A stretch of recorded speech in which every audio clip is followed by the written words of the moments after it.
it's not for everyone. So, hello and welcome to the postgrad year. Today we're going to be talking about commonplace books, and yes, my version's a binder. So, I'm reading that from here. That's my little intro. This is my commonplace book, technically commonplace binder, and these are the key terms, or the keywords for the 100 videos.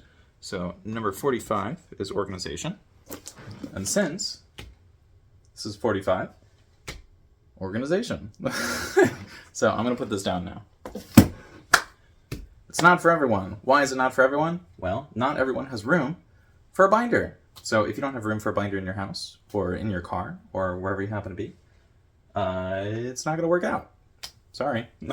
But it might be for you. Maybe this is the thing that you want. Maybe this is the thing that you need. I'm not selling anything, by the way. If you're looking for something to be sold to you, check the 66th video in this playlist. I might have something there. If I do have something in the future, I will probably update that video because that's the one that's the one I am pushing people to. But really, I'm not selling anything, as far as I know. So, yeah. But it might be for you. Why might binder be for you? Well, I'm gonna pick this up. This is my commonplace book, commonplace binder. It's a little bit of a mess in there, but basically, mine is different than most people because I have a content section rather than an index. And so the content section in the beginning includes one of these titles. Well, it's listed there, and then it's listed on the tab, and then it's listed in the section itself. And so that's how I find my stuff. Whereas most people have page numbers, which doesn't really make sense because it's a binder. So like if everything's moving around in the order, why would you keep track of a specific time or place? It's going to move. So it just makes sense to get the general idea of where it's going to be. But yeah, basically commonplace book, commonplace binder, same thing. Commonplace binder doesn't exist. I'm just going to call it that. So yeah, create unique thoughts. Maybe what you need is a different name. So maybe instead of commonplace book or commonplace binder, it might be like commonplace codex. Just saying, could be fun. Yeah, so it might be for you. It's not necessarily a thing for everyone. Basically, if you're trying to look through your old thoughts or hold on to interesting things, and you're not necessarily going to use a computer all the time, then maybe give this a try because this is what people use before computers. So, luxury of tradition. Like I said earlier, it's not for everyone. And part of that is because we don't have money anymore. So some people have money, and some people can do things the way that they've always done them. And in that way, they kind of have the luxury of tradition. There are a lot of traditional things that we can't really do anymore. Like a lot of people can't have kids because there's just no money. And I guess they could have them, but a lot of people don't want to risk raising their kids in poverty if they don't have to. So, yeah, why luxury of tradition? Well, because a commonplace book was used for hundreds, if not thousands of years, and so people would just kind of pass it down from person to person. Sometimes it would be kept in families that way. Other times it'd be like, it's my diary, burn it. Obviously, don't burn mine, don't burn anybody else's, but I'm just saying some people would make a thing and then realize, oh crap, I don't want anyone to see that, and then get rid of it. Eye-catching. So maybe the way to avoid having people look at it is don't make it too eye-catching. I had kind of the opposite problem with this because this is a demonstration binder, and I think this is a little bit more eye-catching than a blank page that just says commonplace book and first use of binder in July 1st, 2023. It's kind of a long time ago now. I'm gonna set that down again. So yeah, just a person. It's just gonna be you and the book, or you and the binder. But I guess this is my hobby, so it's just me.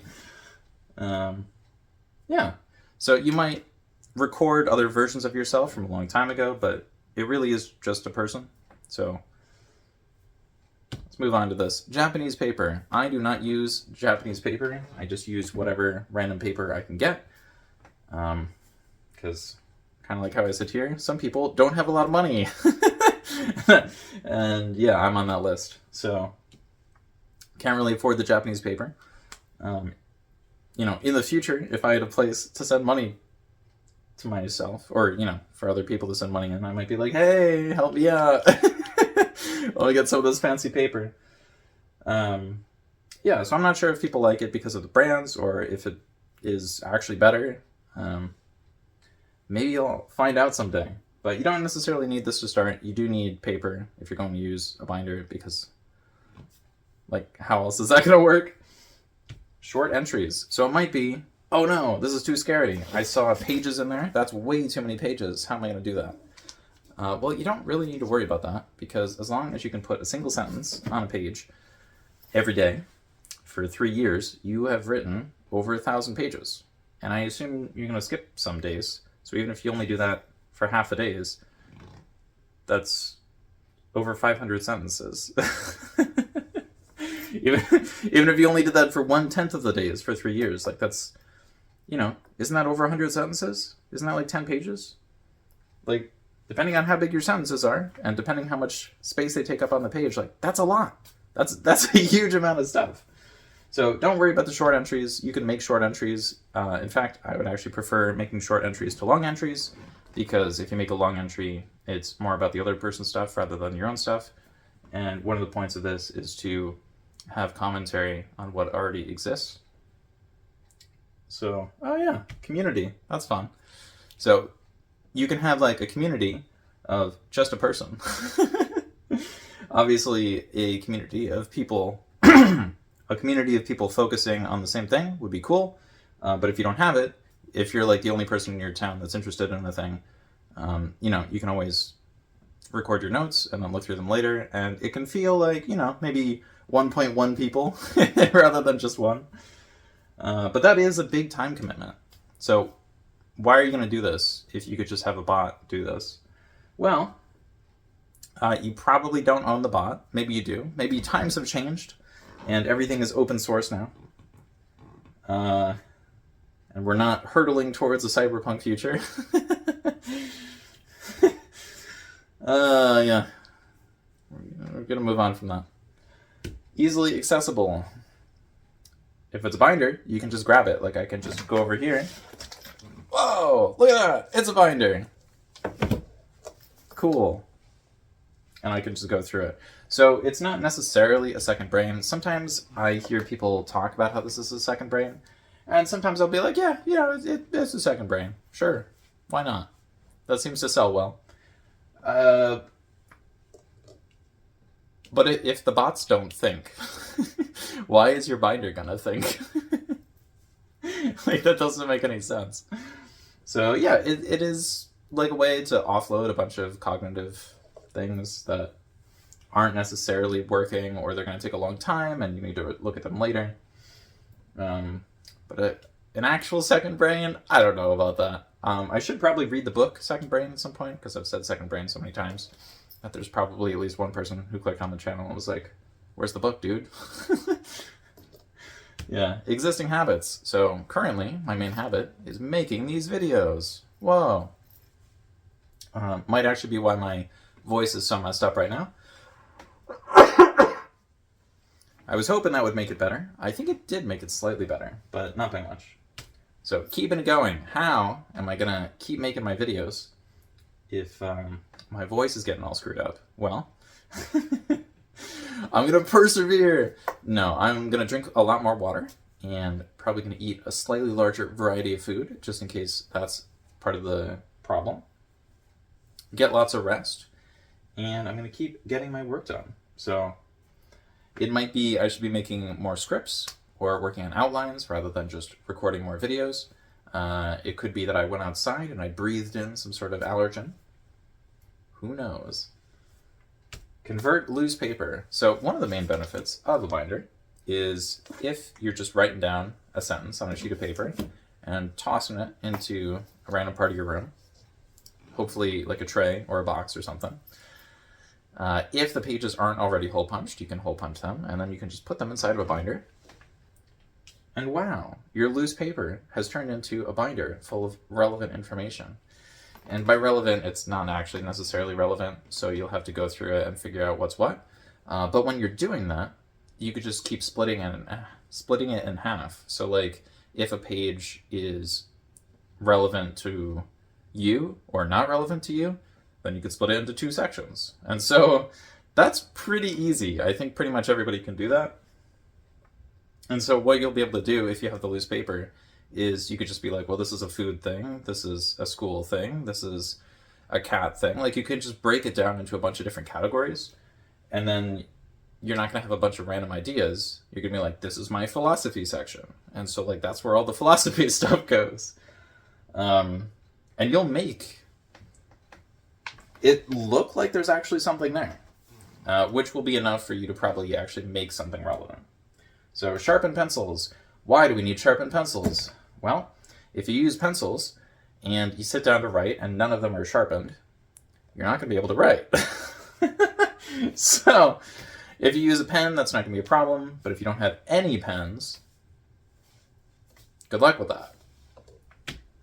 Digital. So, if you don't have any pens or pencils, maybe you can just do digital stuff. Well, you gotta hope the power doesn't go out and your keyboard works and all the other little things are functioning. Now, if you're just making artwork on a tablet, I don't know if you really need a keyboard. Maybe you do. But regardless, whatever method you use, it's going to require something. So it's not necessarily going to require 20 things, but there is going to be some sort of prerequisite. And so if you sharpen the pencils ahead of time, you should be good, because you won't have to worry about that. If you do this digitally, well, it should be totally fine all the time until like everything breaks all in one day. Whereas if you're doing it physically, unless there's like a giant flood that like it ruins your residence, you should be fine. Hobby. So this is kind of my hobby, or at least it was. So the binder is very good at starting. It's not necessarily the best at, the thing someone consults for like 100 years afterwards. You probably want something more digital, or at least you want a digital thing and then print an updated version of whatever you have in your actual physical binder. So that way you can essentially have a backup and you won't have to duplicate things when you need to duplicate them, You just copy the document or print it. Like, it's not really a problem. So in terms of the hobby, it might take up a lot of time. It probably will take up a lot of time. But if you just keep it going, it should be worth it. Because this is a tool. So, if you're working on like skateboarding, maybe you can turn that into a skateboarding business, or maybe it can be some sort of entertainment thing, and maybe it's your physical activity. But like, are you going to use it to get to work? I don't know. In that way, it might be a tool, I guess. But like, this is pretty much just, you're journaling and you're trying to make something. Like, that's kind of it. It's just for the organization, or, organizing things as a hobby. Like, it's not necessarily going to make you a huge amount of money. It's just you're organizing things. So if that makes you a better writer, that might be cool. Same goes for getting better at communicating. And like I was saying earlier with the skateboard, like, maybe the skateboard does have a lot of secondary uses. A lot of it is how you use it, and this is very much the same. So just make it functional. You don't have to make it functional for any specific purpose. It should be functional for you if you're making it for yourself. So remember to do that. And if you didn't really like any of this, or if you disagree with all of it, then of course you can always leave a comment down below about that. But maybe you could check out the next video in which I talk about why my opinion is redundant. Could be fun. Could get to see a self-roast. That's not necessarily how this video is going to go, but, it is, opinion is redundant. So, considering this was talking about my binder and all that other stuff, it's possible the next one might be a little negative. So, I will see you in the next one.